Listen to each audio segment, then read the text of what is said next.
አክሱም ላይ መስጊድ ለመስራት መካ ላይ ይላል። መካና እኛ እኮ ኢትዮጵያኖች ነን። እዛ ሀገር የሚኖሩት እኮ ስደተኞች እኮ ናቸው። መካ እኮ የሚተዳደረው በሸሪዓ ህግ እኮ ነው። ኢትዮጵያ በሸሪዓ ህግ አይደለም የምትተዳደረው፣ በክርስቲያን ህግ አይደለም የምትተዳደረው፣ በኢትዮጵያ ህገ መንግስት ነው።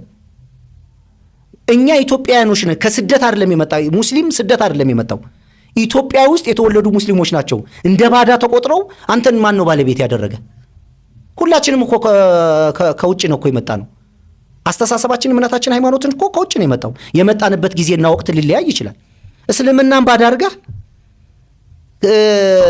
አንድን ከተማ የተቀደሰ ማድረግ። ጅማ ላይ እኮ ክርስቲያን አልነበረም ነበር፣ ወደ ኋላ ታሪክ ይደስታይ። ስለዚህ መከባበር አለብን። እዛ ሀገር ያሉ ትግራይ ውስጥ ያሉት ክርስቲያን ወንድሞቻችን ለሙስሊሞች ይሄ ነገር እንዲፈቀድ፣ በሙስሊሞች ላይ የሚደረገው ጫና፣ በሙስሊሞች ላይ የሚደረገው ተጋድሎ፣ ስቃይና መከራ ማቆም አለባቸው ለራሳቸው ሲሉ። ይሄ እኔ አመጽን እንዲመጣ አልፈልግም። በአገሬ ላይ አመጽ እንዳይመጣ ነው መከላከል የምፈልገው። ይሄ ነገር ተደራርቦ ግን የሆነ ችግር ከተፈጠረ ሁሉ ልጆቻችን ሀገር አልባ ነው የሚሆኑት። ምን ይጠቀማል እርስ በራሳችን ብንጨራረስ? በ21ኛው ክፍለ ዘመን እንዴት ሰው እዚህ ሀገር መስጊድ እንዴት አሰራም ተብሎ አትሰግድም ተብሎ እንዴት ይደበደባል?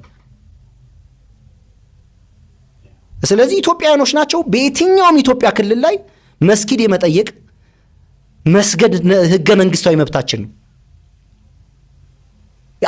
አይፈቀድ ለንጽጽር ራሱ አይሆን። መካና አክሱምም ማነጻጸር አችልም። ስለዚህ ኢትዮጵያ ውስጥ አፋር ክልል እኮ ድፍን 100% እኮ ሙስሊም ነው። ሶማሌ እኮ ድፍን % ሙስሊም ነው። ቤተክርስቲያን አይሰራም አልተባለም። መብት የላቸውም።